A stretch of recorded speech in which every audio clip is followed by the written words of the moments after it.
El trigémino, el 7 y el 8 acá, no veo 9, 10 y 11, no lo veo. Trigémino, motor ocular común. Miren la cerebral posterior, motor ocular común, cerebelosa superior, acá está la cerebelosa superior, acá está la cerebral posterior. La comunicante posterior, miren la comunicante posterior, y de este lado no se ve bien, está tapada por ahí. Cerebral media, cerebral anterior, cerebral media, carótida, cerebral media, anterior, comunicante posterior. Se ha reclinado el quiasma, y miren la carótida, la cerebral media acá oculta, apenas se ve su origen, y acá la cerebral anterior, en la misma pieza que hemos visto hace un rato, una mejor aproximación. Miren el calibre de la otra cerebral anterior, y acá está la comunicante anterior, ¿de acuerdo? Miren, no es de buen calibre, pero una comunicante anterior bien gruesa que hace suplencia.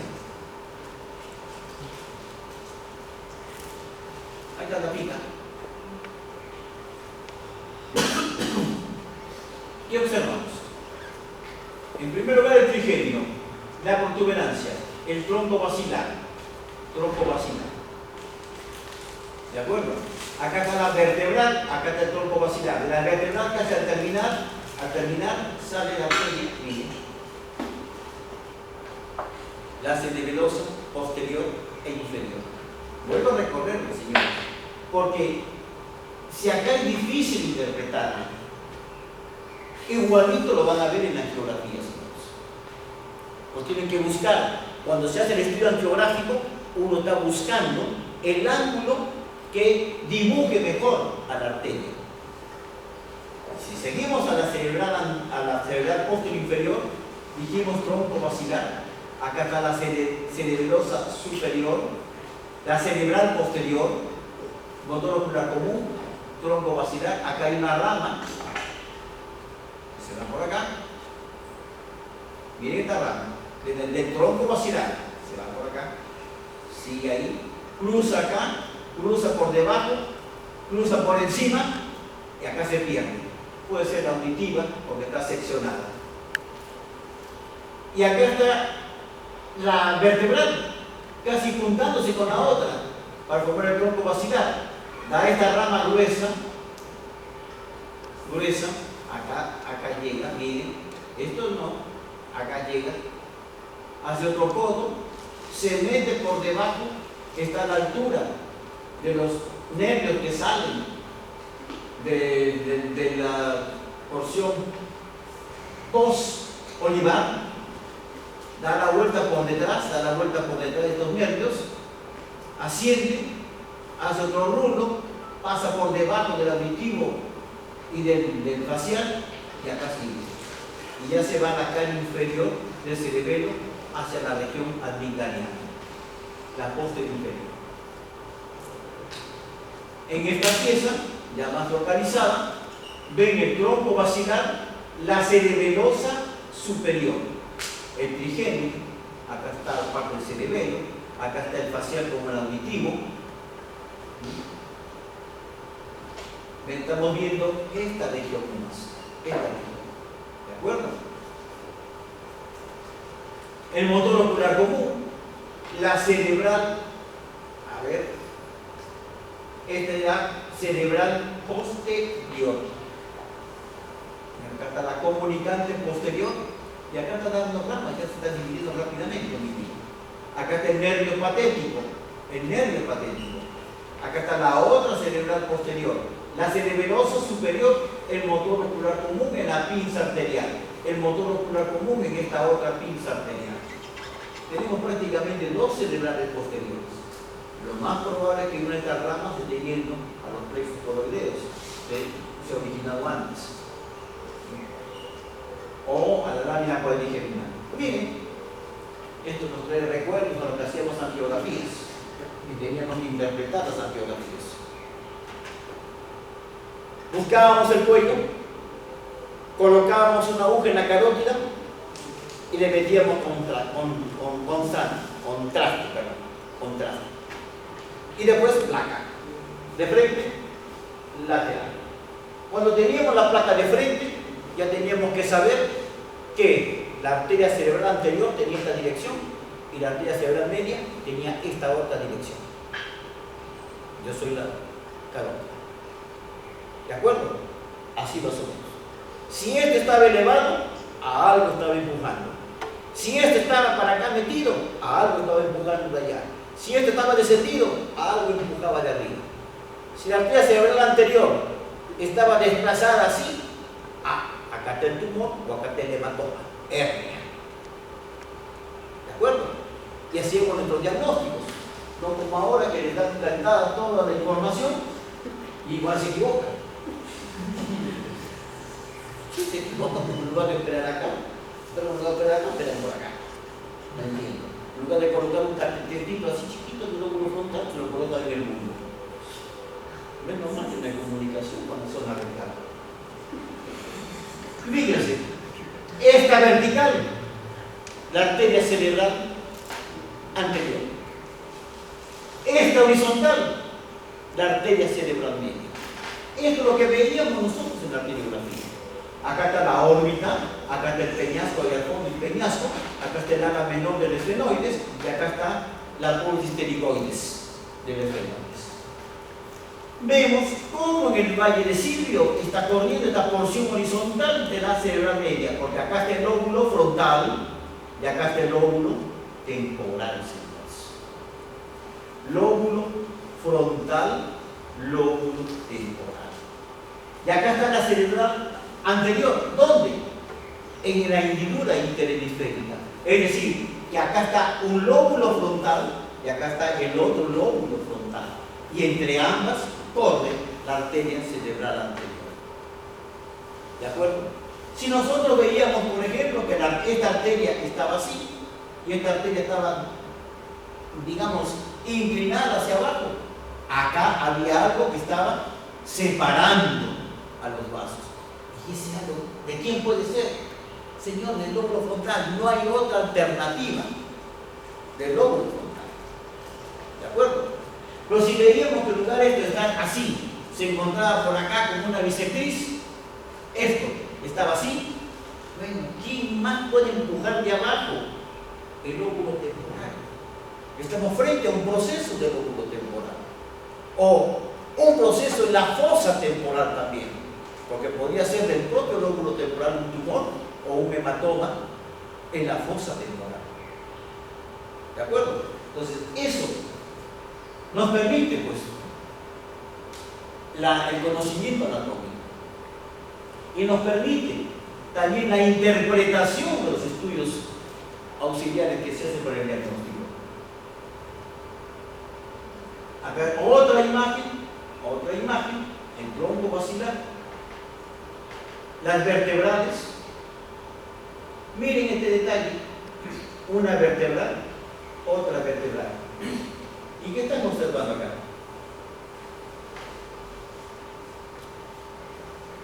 Señores,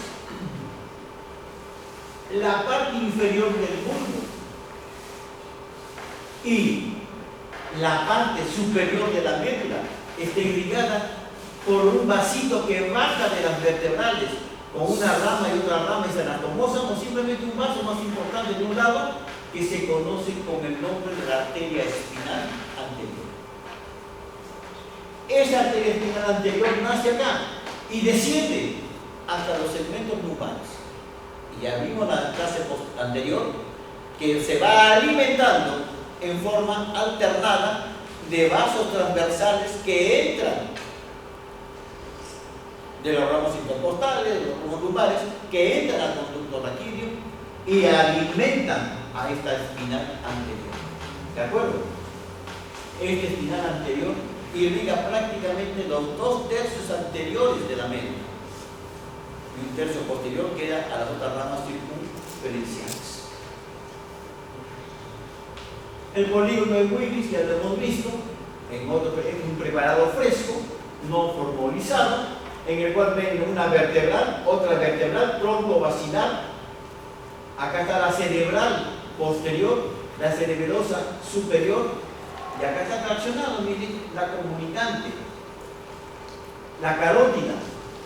Acá la cerebral anterior, la comunicante anterior, la cerebral media. ¿De acuerdo? Acá está la otra carótida, la otra cerebral anterior, la comunicante nuevamente, y la cerebral media. Se van a cansar de ver tantos preparados ahora. Ya para terminar, creo que es el número último. Miren, un hábito que siempre nos olvidamos, que poca importancia le damos, pero es la encargada de irrigar los núcleos basales por su cara inferior. Es la que se tapa y nos va a dar las hemiplegias. Es la que funciona mal y nos da los síndromes de Parkinson, por ejemplo, o extrapiramidales. Es esta arteria que sale de la carótida y hace este recorrido, acompañando a la cintilla óptica. Esa es la arteria coloidea anterior. Ahí la tiene la coloidea anterior. Y se mete hacia los plexos coloideos en la región temporal. Y da ramos que van a perforar la zona, digamos, del espacio perforado anterior, porque también estamos en el espacio perforado anterior, y atraviesan de manera vertical en busca de los núcleos basales. Acá está la comunicante posterior, acá está la cerebral posterior, y acá está la cerebelosa superior, y ahí el motor ocular común. La cerebral media con sus 3 vasos. La cerebral anterior con su comunicante anterior, la hipófisis. ¿Qué ha pasado? Vemos las ramas superiores del valle de Sirio, ramas de la cerebral media. El patético, miren el patético, junto con esta arteria que rodea el pedúnculo, es el pedúnculo. Y vemos aquí en el pedúnculo, rodeando el pedúnculo, la cerebral posterior. De atrás viene el patético y de adelante está yendo la cerebelosa superior. ¿De acuerdo? ¿Se acuerdan? Acá está una vertebral bastante larga, nos falta la otra, pero antes de formar el tronco basilar, porque por acá debe estar recortado seguramente, esta que es la pica. Acá tienen la pica haciendo más baja. Y acá está el núcleo, perdón, la amígdala cerebelosa. Acá está la amígdala cerebelosa, la pica rodea la amígdala cerebelosa. La espinada anterior, parecería que no hay vértebra la vértebra del lado derecho. Parecería. La auditiva seccionada. El sistema vertebral nace en la subclavia. ¿De acuerdo? La vertebral derecha y izquierda nacen en la subclavia. Y a su vez la subclavia, una sale directamente de la aorta, la izquierda, y otra sale del tronco brachiocefálico, la derecha. Acá estamos viendo, creo, el lado derecho, si no me equivoco. Esta es la subclavia, pasa por debajo de la clavícula, subclavia, y vemos cómo la porción horizontal está emergiendo hacia arriba la arteria vertebral. La arteria vertebral cruza los orificios, las apófisis transversas que se conocen con el nombre de intertransversales. ¿Ya? Cruzan. O sea, la arteria vertebral se encuentra dentro de un estuche alternado óseo, que son los orificios intertransversales o transversales a la arteria vertebral. ¿Tiene importancia conocer este detalle? Claro que tiene importancia, porque estas apófisis transversas se ven afectadas en las artrosis cervicales y muchas veces van a limitar el buen pasaje de la sangre. Ya hablamos del síndrome del robo de la arteria vertebral. ¿De acuerdo? Porque se van a generar osteofitos en la zona y que van a obliterar a la arteria vertebral. Acá está la carótida y acá está la arteria vertebral. Es una lámina de Neri. Acá, en una angiografía, observamos las dos vertebrales, la otra vertebral y esta vertebral. Miren cómo hacen este bucle. ¿Por qué hacen este bucle? Porque antes de entrar al endocráneo por el agujero occipital, tienen que rodear a las masas laterales del atlas. Y eso tiene que conocerse mucho. Ahora, por suerte, ya no hay tanto detalle al respecto. En la década de los 70, 80, casi todas las semanas operábamos una o dos fosas cerebelosas. Ustedes dirán, ¿por qué? Por las siguientes cosas. No había el praziquantel, no había, ¿cómo se llama el de ahora que lo venden en la farmacia aquí nomás? Nosotros, ¿sí?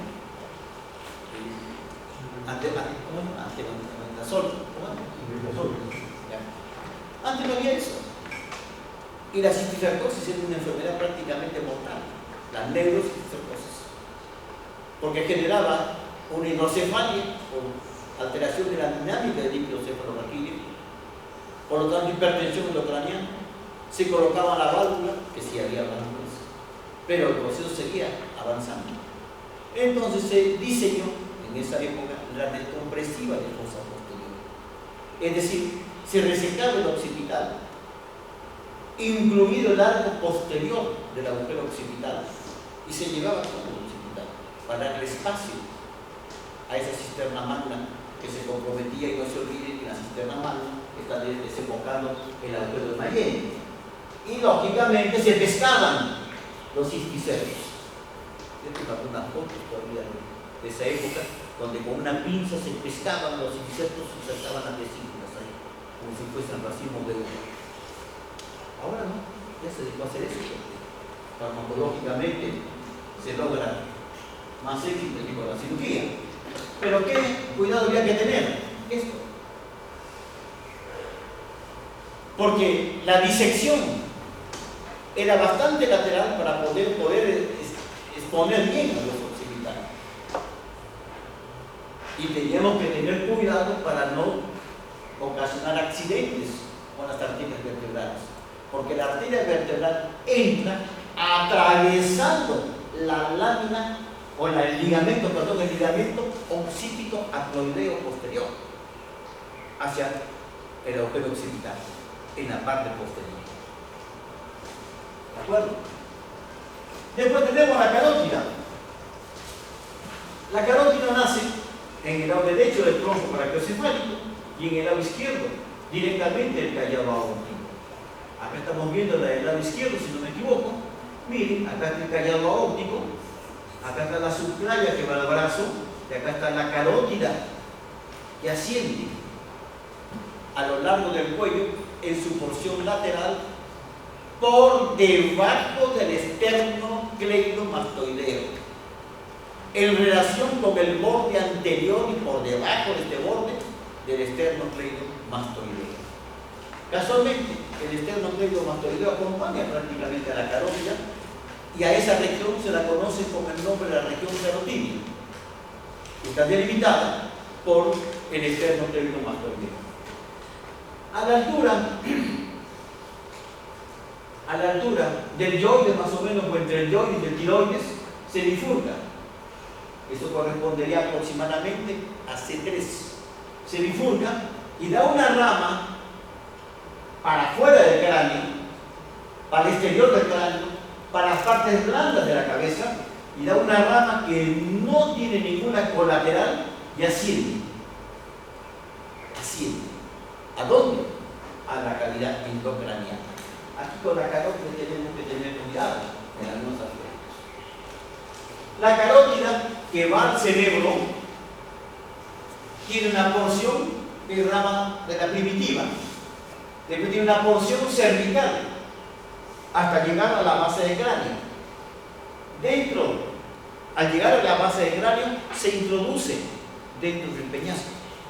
Se introduce dentro del peñasco. O sea que tenemos una porción vertical, miren. Vertical, cuando es vertical.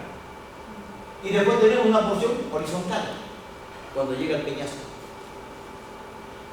Recorre el peñasco y sale del peñasco. otra porción vertical. ¿Y se mete dónde? En el seno cavernoso. ¿De acuerdo? En el seno cavernoso avanza dentro del, valga la redundancia, en el interior del seno cavernoso, y después sale a la altura de la clinoides anterior, asoma la cabeza en el espacio subaracnoideo. Es decir, que la carótida ha hecho un escalón. ¿De acuerdo? Y eso es característico y lo vemos nosotros pues en las arteriografías, el escalón de la carótida. Acá observamos únicamente la carótida que no da ramas en el trayecto del cuello, en el trayecto cervical, no da ramas. Ahí tenemos la carótida, fíjense la carótida, acompañado con nervios, y por supuesto, estos son los cervicales que van a ir a formar el asa del hipogloso. Acá tenemos la carótida externa. ¿Por qué sé que es externa? Porque la externa da ramas, y está dando ramas, y esta es la interna, porque la interna no da ramas. Y se mete por debajo del gonio, que este es el ángulo de la mandíbula, se mete por debajo del gonio en busca de la base del cráneo, en busca del orificio carotídeo que es el peñasco. Por lo tanto, la carótida tiene un trayecto cervical libre, tiene un trayecto intrapetroso, tiene otro trayecto intracavernoso y después aparece en el espacio subaracnoideo. ¿Quedó claro? Aquí tienen nuevamente la carótida, el omoioideo, el cuello, y acá está la primitiva, y acá está la primitiva es esta, la primitiva, disculpen, la primitiva, la interna, y acá está la externa con la rama, la primera rama de la carótida externa, que es la tiroidea inferior. La glándula submaxilar, el macetero, este creo que es el hipogloso, seguro que es el hipogloso, porque está por fuera de las dos carótidas. Ya lo vimos, no sé qué hace ahí. ¿Y qué pasa con los vasos? Los vasos arteriales, señores, están corriendo en el espacio subaracnoideo. Los vasos arteriales, los troncos primarios, los secundarios que se van dividiendo, esos troncos están corriendo en el espacio subaracnoideo. Aprovechan los surcos, aprovechan las fisuras que forman las circunvoluciones y ahí están corriendo. Es decir, son acompañados por las prolongaciones del espacio subaracnoideo en el interior de los surcos y fisuras. Están bañados por líquido cefalorraquídeo. ¿Y esto tiene importancia? Tiene importancia. ¿Por qué? Porque los aneurismas, que son dilataciones de los troncos primarios, de los troncos principales, ¿dónde se van a dar entonces? ¿En qué región del cerebro? ¿En qué espacio del cerebro? Se van a dar en el espacio subaracnoideo. Los aneurismas pertenecen al espacio subaracnoideo. En cambio, las malformaciones arteriovenosas que se dan en la porción distal del vaso, es decir, cuando el vaso se va a transformar en capilar, ¿dónde se va a dar? En el interior del parénquima cerebral. Las malformaciones arteriovenosas son propias del interior, son propias del parénquima cerebral, y los aneurismas son propios del espacio subaracnoideo. ¿De acuerdo? La malformación arteriovenosa es simplemente la carencia del sector capilar. No se llegan a formar capilares y simplemente de la arteriola pasa la vena y forman ovillos sin parénquima intermedio, porque también hay otro tipo de malformaciones que tienen parénquima intermedio, por eso a veces ni clínica dan. En cambio, la malformación arteriovenosa son junts, son anastomosis directa entre el vaso arterial y el vaso venoso en el interior del parénquima. ¿Y esto qué trae como consecuencia, señores? En primer lugar, que son córticos subcorticales. Y cuando son superficiales es porque abajo se ha producido y viene, digamos, desde la profundidad el problema. porque también la vemos superficial. Pero ¿qué es lo que vemos superficial? Más que la malformación, vemos el drenaje, ya la salida del vaso que va a buscar los senos. Pero el cogollo de la malformación es subcortical o más profunda. Entonces, ¿qué ocasiona? Convulsiones. No nos llama la atención que un paciente debute con convulsiones. En cambio, la malformación, el aneurisma, que es una alteración de la pared vascular, que a lo mejor el individuo nace con esa alteración, no como el aneurisma, por si acaso. Está probado que no nace con el aneurisma, nace con la falla en la pared. Y transcurrido el tiempo, por la presión, los cambios, va formando el aneurisma. ¿De acuerdo? Ese aneurisma, cuando se complica hacia el espacio subaracnoideo. Y a lo mejor hay convulsiones. Por ahí alguien me va a decir, sí, pero yo tuve un paciente que convulsionó. Bueno, sí, puede ser que convulsione. Pero no es en sí el aneurisma que provoca la convulsión, a no ser que sea un aneurisma muy pegado a la corteza. Pero por lo general están en la base y no llegan a hacer huella en la corteza, por lo general. ¿Qué sucede? Cuando el aneurisma se rompe, la arteria en su defensa hace un espasmo. Es decir, tratando de evitar la hemorragia, deja sin oxígeno al resto del tejido. Y la hipoxia sí puede generar convulsiones. Entonces, un paciente con diagnóstico de aneurisma roto y que me está convulsionando, hay que pensar en un espasmo, en una hipoxia por espasmo. ¿De acuerdo? ¿Qué pasa con las arterias? Rodean la corteza, miren, rodean la corteza. Y de ahí se profundizan las ramas más pequeñas en busca de sus capilares para alimentar el parénquima. Y de ahí sale la vena. ¿Ya? Y ustedes ven así, tienen una pieza que debe estar por ahí, en la cual ven la vascularización del cerebro. Miren cómo se meten, se profundizan. Miren acá, miren ahí, se profundizan. Entonces, el aneurisma acá puede darse, aquí, pero no aquí. ¿De acuerdo? Aquí no vamos a tener aneurismas. Aquí vamos a tener malformaciones arteriovenosas. Lógico que no son frecuentes en el globo encefálico, por si acaso. Estoy dándoles el ejemplo, que el aneurisma es aquí, en el espacio subaracnoideo, principalmente en los grandes troncos. La malformación arteriovenosa en cualquier sitio, pero en la porción distal de los vasos. Cuando se va a transformar en capilar, y esto no se produjo. No se produjo el desarrollo del capilar. Se producen anastomosis directas, arteriola, vena.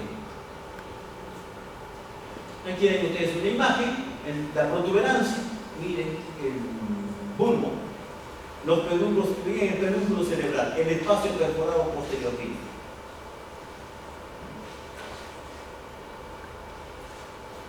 Y así tenemos, pues, observen la porción horizontal de la cerebral media. Como hay ramas estriadas que van verticalmente y otras que nacen de la cerebral en forma horizontal. Estas son las internas, algunos llaman medias a estas son las externas. Cuando esta arterita se tapa, provoca pues las hemiplegias, porque van a irrigar cápsula interna y núcleos basales. Hay una arteria que nace de la comunicante anterior o que nace de la porción A1 de la cerebral anterior, que es la recurrente de Hüner. Nace adelante y retrocede, regresa. Esa irriga la porción anterior de los núcleos basales, la porción anterior de la cápsula interna. ¿De acuerdo? Pero otro detalle más. Estas arterias, señores, también se ven afectadas por la arteriosclerosis. y se ven afectadas, o porque se tapan y tenemos los infartos, o porque debilitan la pared. El ateroma carcome la pared, debilita la pared vascular, la pone rígida. La arteria normalmente es elástica y como el latido permite pues ese movimiento, pero a medida que envejecemos las arterias se ponen duras, rígidas, y con el latido a veces pues no hay ese vaivén vascular y se rompe la arteria. ¿Y se rompen acá? Son vasos pequeños, no son grandes hemorragias. Y no son grandes hemorragias no solo porque son vasos pequeños, sino porque la hemorragia se produce en el interior del parénquima. Es decir, que se autocontrola la hemorragia por la presión que va formando el coágulo o la hemorragia en sí. Esas son las hemorragias hipertensivas, propias de los núcleos basales. También se conoce como hemorragia de Charcot. Y son las hipertensivas. ¿De acuerdo? Se pueden abrir al ventrículo, se pueden drenar solas al ventrículo, pero son las hemorragias de Charcot. Acá en nuestro laboratorio hicimos pues una especie de estudio. Llenamos el sistema posterior de rojo, el sistema anterior de amarillo y el sistema anterior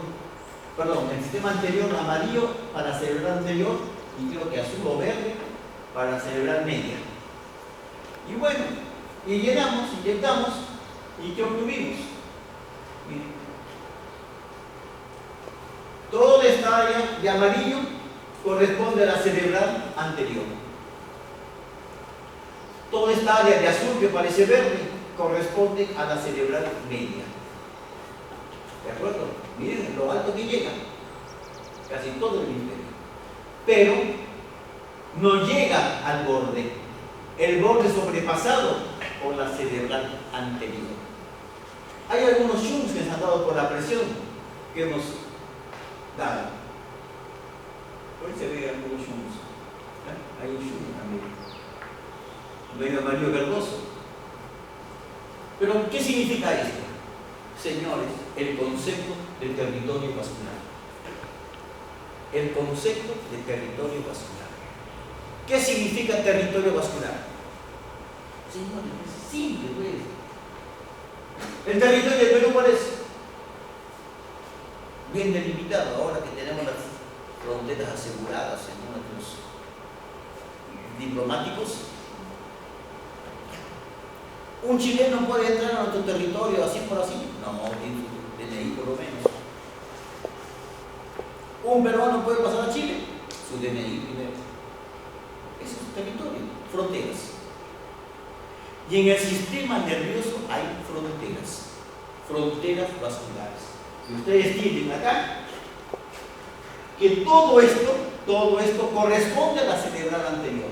Si la cerebral anterior se tapa, todo esto se muere. Todo esto corresponde a la cerebral media. Si la cerebral media se tapa, todo esto se muere. Así de simple. Es decir, si el tronco de la cerebral media se tapa, se muere. Pero también se puede tapar una ramita de la cerebral media. Pues si esa ramita irritaba el área del lenguaje, el lenguaje se murió. Seguiré caminando, pero no tengo comprensión del lenguaje o expresión del lenguaje, dependiendo de qué vaso se tapa. Porque los sistemas son netamente delimitantes. No contribuye el vecino a alimentar el área afectada. Acá lo tienen ustedes bien demostrado por este trabajo. Y así, las Ortes, uno de los genios de la irrigación vascular, creó lo que se llaman los mapas vasculares. Y acá tenemos el tronco basilar con la cerebral posterior, la cerebral media y la cerebral anterior. Esta área horizontal, damos un corte transversal, perdón, esta área corresponde a la cerebral anterior, igual que el núcleo caudal con la recurrente de Human. Fíjense, esta área corresponde a la cerebral media. Esta área, acá miren, esta área y esta del polo occipital corresponde a la cerebral posterior. Y así tienen ustedes algunos síndromes que se dan. Acá está la cerebral posterior, que tiene que ver con la irrigación del área de la visión. Acá tenemos la cerebral anterior, que termina dando dos ramas. Miren, la cerebral anterior termina dando dos ramas. La calloso marginal y la calloso marginal y la del surco del cuerpo calloso. Dos ramas. ¿De acuerdo? Y van a tener, pues, si se oblitera esta arteria, que es la cerebral posterior, va a haber problemas de la visión. Trastorno del campo visual. Si se oblitera esta arteria cerebral anterior, particularmente la calloso marginal, que llega hasta la zona de la cisura de Rolando, va a haber problemas en el área motora. Pero ojo, el área motora es muy extensa. Es muy extensa. El área motora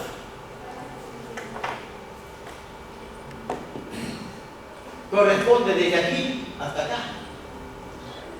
En la representación del cuerpo, en esta área motora que se conoce con el nombre de homúnculo, de Penfield, de Rasmussen o Rasmussen. Entonces, se dibuja pues a un muñequito con los pies acá y la cabeza abajo. Por lo tanto, si se tapa esta arteria, el trastorno motor del individuo va a ser ¿dónde? En los miembros inferiores. En el miembro inferior correspondiente. ¿Quedó claro? El área visión, el área, digamos, de la motricidad y de la sensibilidad correspondiente a la pierna y pie.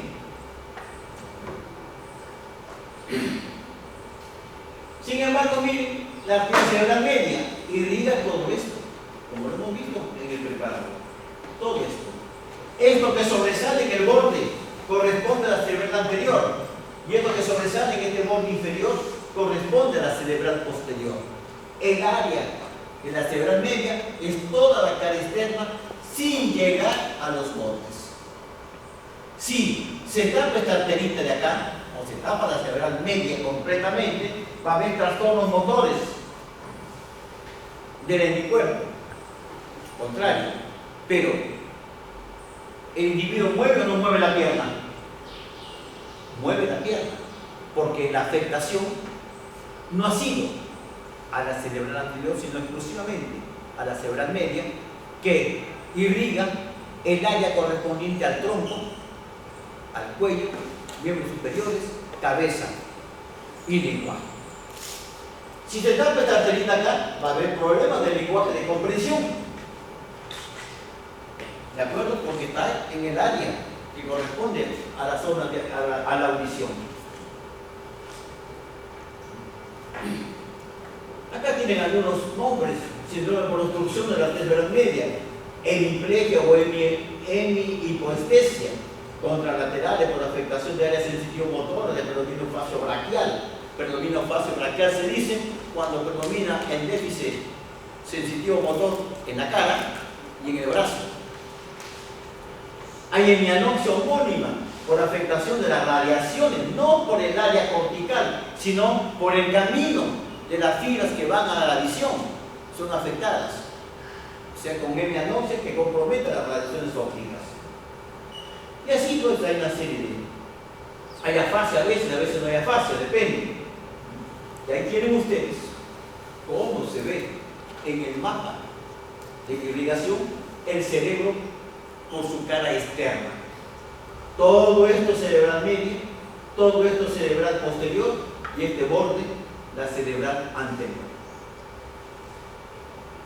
La cara interna, ¿cómo se ve? La totalidad de lo que está por arriba de Silvio y lo que está por delante de la perpendicular interna cerebral anterior. La punta, la cerebral media, y la parte posterior del lóbulo temporal y la totalidad del lóbulo occipital, por su cara interna, corresponde a la arteria cerebral posterior. Doctor, disculpe, en la imagen anterior, entonces la cabeza es de la otra, no, la que sigue, la que sigue. Entonces la parte anterior del gancho del hipocampo, la cabeza estaría irrigada con la cerebral media. El gancho del hipocampo tiene una irrigación medio a medias, valga la redundancia, entre la cerebral media y la cerebral posterior. El asta de Amón, sí, por la cerebral posterior. No se olviden que la cerebral posterior da las coroideas posteriores. Y esas son las que irrigan la zona hipocampal. ¿De acuerdo? ¿Algo más? No, eso no. Acá tiene un corte transversal, perdón, vértigo frontal, es un corte vértigo frontal, lo que el compañero preguntaba. ¿Ya? Fíjense, esto corresponde, perdón, a la cerebral anterior. Esto corresponde a la cerebral media. Esto a la cerebral posterior. Y acá tenemos ya ramos que van desde la comunicante posterior y de las coroideas. ¿De acuerdo? Y así se ve la irrigación cerebral cuando tenemos 20, 30 años, 15 años. ¿Ah? Así se ve. Bien irrigado. Pero cuando ya envejecemos, las cosas van cambiando. Entonces, entramos a muchos síndromes que hablan de insuficiencia vascular cerebral, desórdenes cerebrovasculares, y tenemos que conocer lo que está pasando.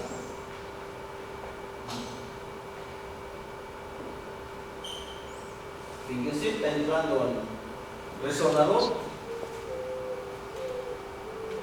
se hace una inyección de contraste y miren cómo llega la sangre, ¿ven? Cómo irriga y cómo desaparece, es rapidísimo. Miren cómo fluye la sangre a nivel capilar. Así debe estar irrigado el sistema nervioso, para ver si hay fallas, pues. Ahí nomás pasamos. Y cuando hay estas fallas, tenemos lo que se llama enfermedad cerebrovascular. ¿Y qué es? Cualquier alteración transitoria, miren que está diciendo transitoria, o permanente, o varias áreas, de una o varias áreas del sistema nervioso, como consecuencia de un trastorno de la circulación cerebral. Se usa el término ictus, de latín golpe, se refiere a la presentación aguda de la enfermedad cerebrovascular, brusca, si súbita. Eso se conoce como ictus apoplético en ingeniería, los factores clásicos. ¿Y cómo es la enfermedad cerebrovascular? Tiene diferentes nombres: accidente cerebrovascular, desorden cerebrovascular, ictus apoplético. Puede ser o se rompió la arteria y la sangre se escapó, o puede ser que se tapó la arteria y la sangre no llegó. Hemorrágica e isquémica. ¿De acuerdo? Y así hablamos pues del accidente cerebrovascular hemorrágico y el accidente cerebrovascular isquémico. Agrupa estos dos síndromes de naturaleza muy diferente: el ictus isquémico y el ictus hemorrágico. Y acá tienen ustedes la imagen. En un caso negro, para que entendamos mejor, y en otro caso blanco. Cuando ven blanco, señores, hemorragia, porque la sangre es hipertensa. Cuando ven negro, no hay sangre, y es reemplazada por agua, y el agua se ve negra. Es de la zona avascular que ha quedado. Miren el color, diferente o no es diferente. Todas las células medias se han tapado prácticamente. ¿De acuerdo? Acá un ramo profundo ha sangrado y se ha roto. Ahí tienen ustedes accidente cerebrovascular hemorrágico, accidente cerebrovascular isquémico. Ahí tienen la zona de isquemia, muerte del tejido, el tejido desaparece, se reemplaza por una glía que no tiene función. Miren, isquemias, muchas de ellas de pacientes. Perdón, fíjense, esto. Ya vamos a ver adelante, más adelante, qué es hemorragia o hematoma. ¿Ya? Pero acá tenemos nosotros presencia de sangre en el interior del parénquima que incluso hace efecto de masa porque está desplazando las estructuras, empuja las estructuras. Cuando hablamos de empuje de estructuras, ya podemos ir pensando que se trata de un hematoma. ¿Y por qué de un hematoma? Porque el hematoma, señores, se hace camino, busca el camino, encuentra el camino. ¿Y qué camino encuentra? Los fascículos. Los fascículos. Separa los fascículos y ocupa el espacio. ¿De acuerdo? La hemorragia no busca camino, simplemente aparece de golpe, súbito. ¿Ya? Destruye el parénquima, la hemorragia. Entonces, ¿cuál es la diferencia? Cuando yo opero un hematoma, saco sangre. ¿Se entiende? Si estoy bien en el sitio. Porque si comienzo a sacar el hematoma del tejido sano, ya pues saco sangre con tejido sano. Pero cuando llego al sitio perfectamente, en el caso de un hematoma, lo que aspiro es sangre, coágulo, mejor dicho. Pero cuando estoy atacando una hemorragia, lo que aspiro es detritus parenquimal con sangre. Porque la sangre ha destruido el parénquima como un hueco que destruyó y arrasó todo lo que encontró a su paso. La hemorragia puede ser espontánea o traumática. ¿De acuerdo? El ACV hemorrágico puede ser causado por la hipertensión arterial que ya hemos mencionado, por el aneurisma cerebral y por las malformaciones arteriovenosas. Miren que se está diferenciando aneurisma cerebral de malformación arteriovenosa. Podemos hablar de malformaciones vasculares, claro. Ingresamos a los dos elementos, pero no decir malformación arteriovenosa y decir aneurisma. No es correcto. La malformación arteriovenosa ya hemos mencionado hace un rato, que es la falta de desarrollo, la falta de continuidad del segmento arterial al segmento venoso, es decir, la falta de capilares. ¿De acuerdo? En cambio, el aneurisma es una falla en la pared vascular. Es como si tuviesen una cámara de un auto, cuando usaban cámaras, uno compraba la cámara y venía la cámara fallada, en una partecita de la cámara venía menos caucho. Entonces cuando uno inflaba la cámara, se formaba una teta. Señores, lo que pasa es que ustedes son de una generación diferente, una raza diferente, no han nacido con las cámaras. Agua Dulce estaba llena de cámaras.